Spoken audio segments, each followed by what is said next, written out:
Vamos lá, vamos para a nossa lista de resoluções e questões de hoje, associando aqui o conhecimento com o que já foi cobrado. O melhor caminho para você seguir os caminhos da aprovação é através da resolução de questões associada a uma videoaula, a um material que você confie, que você acredite que irá gabaritar. Então vamos aqui, hoje, resolver aqui algumas questões. Plataforma exclusiva com videoaula, nossa, feitas pelo professor Adriano, nesse naipe, mais o PDF de apoio para que você imprima, para que você rabisque da mesma forma que eu irei apresentar aqui com vocês. E ainda tem o nosso aplicativo com 50 questões comentadas. Questões estas da banca, questões estas feitas pelo professor, porque tem aqueles assuntos que nunca foram cobrados. Então é preciso também resolver essas questões desse assunto. E só você entrar em contato comigo aqui pelo Zap para que a gente bata aquela ideia, aquele papo tranquilo do que você vai levar para casa, que é que vai fazer a diferença na tua prova Polícia Militar do Estado de Pernambuco. Show? Vamos lá para a resolução aqui dessas questões. A primeira questão diz, em 1534 o governo português concluiu que a única forma de ocupação do Brasil seria através da colonização. Era necessário colonizar simultaneamente todo o extenso território brasileiro. Essa colonização dirigida pelo governo português se deu através de quê? Isso aqui você vai pegar logo da mente, automático, isso coloca logo aqui, automático em tua mente. Quando nós falamos de colonização, você vai lembrar aqui no nosso estado de Pernambuco. Nós tivemos sim uma colonização. Que essa colonização só foi possível o início dela através de quê, professor? Através da doação de quê? Das capitanias hereditárias a homens bons, a homens de posse, a homens ricos. Essa doação era uma doação vitalícia, mas eu já alertei a todos vocês, já alertei a todas que era uma doação, apesar de ser vitalícia, não poderia ser negociada, ou seja, vendida. Então, a nossa capitania, a capitania de Pernambuco ou capitania de Nova Lusitânia, como eu já falei aqui para vocês em outros encontros passados, foi o primeiro método para traçar um perfil de colonização do nosso território. Então, quando você vai olhar aqui as alternativas A, B, C, D e letra E, você já se bate com o gabarito da nossa questão lá na letra C, a criação das capitanias hereditárias, que eu acabei de falar para vocês agora há pouco no início do nosso comentário. Então, dessa forma, Portugal, ela garantia sim a ocupação, a colonização da colônia portuguesa na América. Professor, por que colônia portuguesa na América? Aí você vai lembrar aqui desse mapazinho aqui que eu estou tentando desenhar do Brasil para vocês, bem aqui embaixo, Então você sabia que tinha o Tratado de Tordesilhas e as capitanias hereditárias funcionavam assim, nesse sentido. Por isso, então esse lado aqui, a qual nossa capitania de Pernambuco está, vamos supor, essa daqui, Pernambuco PE, era o lado da capitania hereditária que pertencia a que, professor? A América Portuguesa, ou seja, a América a qual pertencia aos portugueses. Lembre-se, outro lado pertencia a quem? Aos espanhóis, o Tratado de Tordesilhas. Show, gente? Gabaritou, gabaritada aí a questão bem tranquila, questão bem simples. Podemos ir para a próxima, já estamos aqui nos dirigindo para a próxima questão, que o enunciado dela, deixa eu só pegar aqui novamente, diz o seguinte, baixando. A política dos governadores, vocês estão lembrados desse assunto? Está lá no edital também de vocês, política dos governadores, bem aqui embaixo, política dos governadores, Instituída no governo de Campos Salles, de 1898 a 1902, significou a resolução da contradição instituída pela Constituição de 1891. Essa contradição se dava entre... Gente, essa contradição que houve entre a política dos governadores instituída pelo governo de Campos Salles, nesse interregno aqui trabalhado, ela significou o quê? A resolução da contradição. Ou seja, ela se contradisse com o que estava expresso e escrito lá na Constituição de 1891. Então, essa contradição é o que a questão está pedindo. Essa contradição se dava entre letra A, letra B, letra C ou letra D. E aí, qual é o gabarito dessa questão? Então, política dos governadores era aquele momento que a gente viu aonde os governadores, eles, digamos, faziam vista grossas para o que estava acontecendo lá no governo federal. Em troca disso, o governo federal, em troca dessa não intervenção, o governo federal pediu que ajuda, pedia ajuda a esses homens, governadores, para angariar o máximo possível de voto, para só assim eles ficarem livres no assunto de corrupção no governo federal. Então, essa aliança entre governador e presidente, ou seja, chefe do executivo federal e estadual, deu-se o nome de política dos governadores. Aqui no nosso edital, para a Polícia Militar do Estado de Pernambuco, tem esse assunto. Aqui eu estou dando só, gente, o geral. Eu não estou entrando dentro do nosso estado, mas o assunto política dos governadores está dentro do teu contexto, que você precisa levar a sério, que você precisa estudar.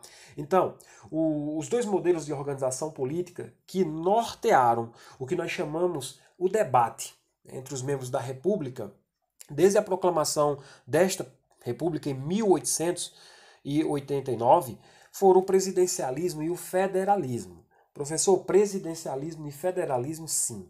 Sendo que as pautas de maior destaque a nível nacional, gente, era a questão da autonomia que os estados estavam querendo, a centralização administrativa e a descentralização política. Ou seja, eles queriam ter mais poderes, quando eu falo aqui para você de centralização administrativa e uma descentralização política, ou seja, cada macaco no seu galho, aqui falando no popular, certo? Sendo assim, o que me completa aqui a questão é a alternativa de letra D de dado, o federalismo e o presidencialismo. Então, ou seja, a política dos governadores, só lendo novamente para ficar bem fechado aqui o gabarito da questão. Ó.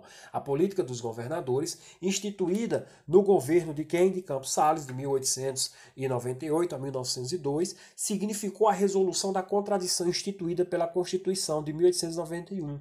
E que contradição foi essa, professor? A contradição do federalismo e do presidencialismo, ou seja, mais autonomia para os estados através da federação, federalismo, e o presidencialismo não interferiria assim nas nossas pendências locais, ou seja, nas nossas pendências estaduais. Era uma política, uma troca, espécie de toma lá da cá.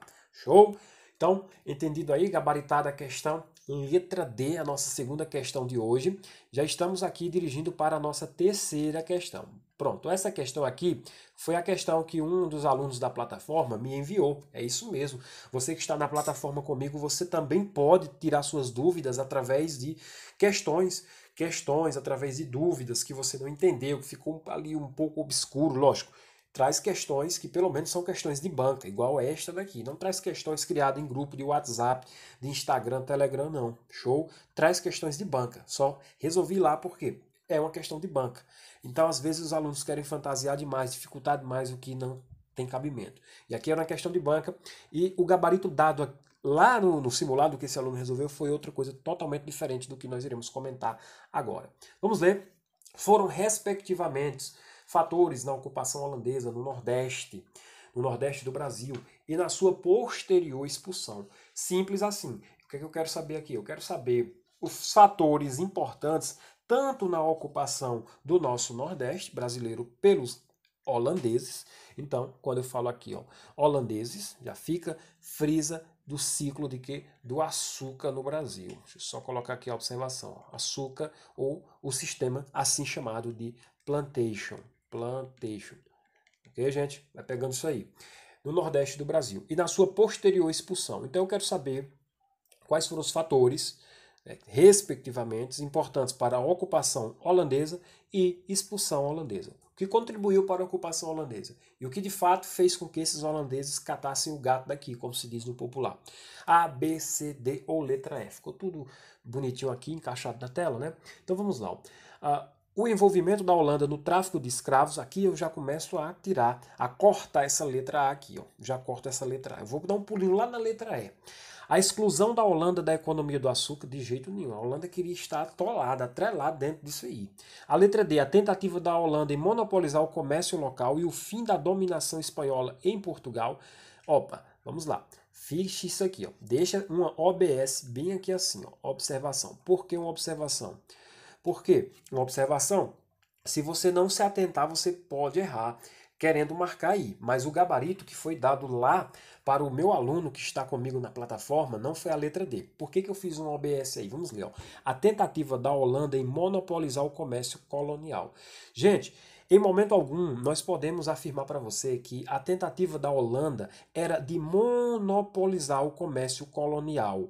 Em maneira alguma. A Holanda queria sim ter esses métodos de trabalho às suas mãos, mas ela não impediu, monopolizando assim esse produto a nível de Brasil, se você, a nível de Nordeste brasileiro. Ah, professor, mas eram os holandeses que dominavam. Sim, eram os holandeses que dominavam, sim.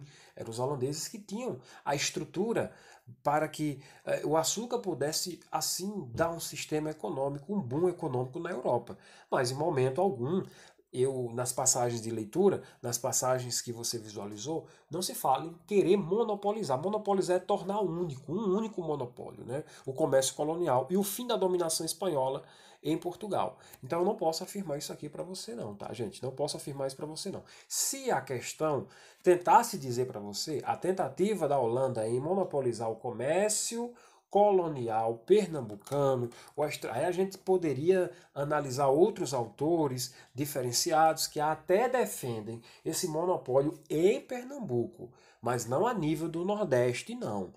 Muito cuidado com isso. Não vou aqui dar um endereço muito grande para você não se confundir. Então fica com isso aí. Por isso que eu coloquei a observaçãozinha. Cuidado, tem autor que fala a nível de Pernambuco desse monopólio. Mas Nordeste não, Nordeste é maior do que Pernambuco, né? Então os autores até não defendem isso. Letra C, que foi o gabarito dado. Agora sim, para o aluno, que o aluno entrou em contato. O interesse da Holanda na economia do ouro? Não, né, gente? Peraí, o interesse da Holanda não era na economia do ouro. E o gabarito aqui foi dado letra C. Mas qual é de fato o gabarito?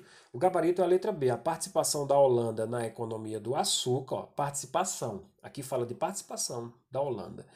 E o endividamento, depois, para expulsar esses holandeses daqui, foi o endividamento dos senhores de engenho com a Companhia das Índias Ocidentais. Ó, professor, o que é que eu faço para pegar ocidentais ou orientais? Ambas existiram, não é isso? Sim, ambas existiram. Ambas existiram. Então você vai ficar com ocidentais, orientais não. Ocidentais. Lembra do Ocidente? Tá? Nós estamos aonde? No Ocidente. Então você vai lembrar facinho, facinho, gabaritando aqui a questão, a letra B de bola. Foi dada a letra C. Então eu pedi uma retificação desse gabarito lá. Talvez eles tenham errado, né? Sem querer, ia colocar a letra B e colocaram a letra C. Vamos lá, avançando. Mais uma questão. Questão bem tranquila, questão boa, questão de banco, isso aí. Tá? Não é questão criada, não. E aí, galera, tá gostando das questões? Pois é, essa daqui é bem facilzinho, só para finalizar mesmo com chave de ouro. Personagem histórico que viveu no Nordeste brasileiro durante o século VII. Eu acabei errando aqui, 7, faltou aqui um xão bem grandão aqui, ó. É durante o século, de fato não é 7, eu acredito que não foi eu que errei, foi a banca mesmo lá do concurso que colocou século VII, né? É século XVII.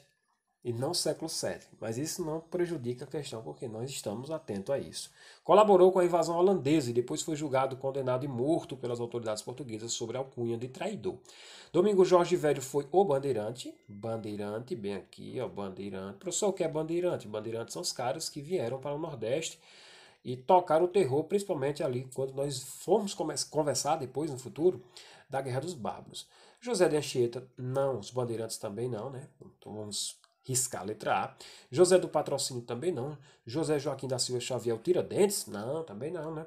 E a letra E ficou com Domingos Fernandes Calabar. A gente conhece somente como o famoso Calabar, que ajudou quem?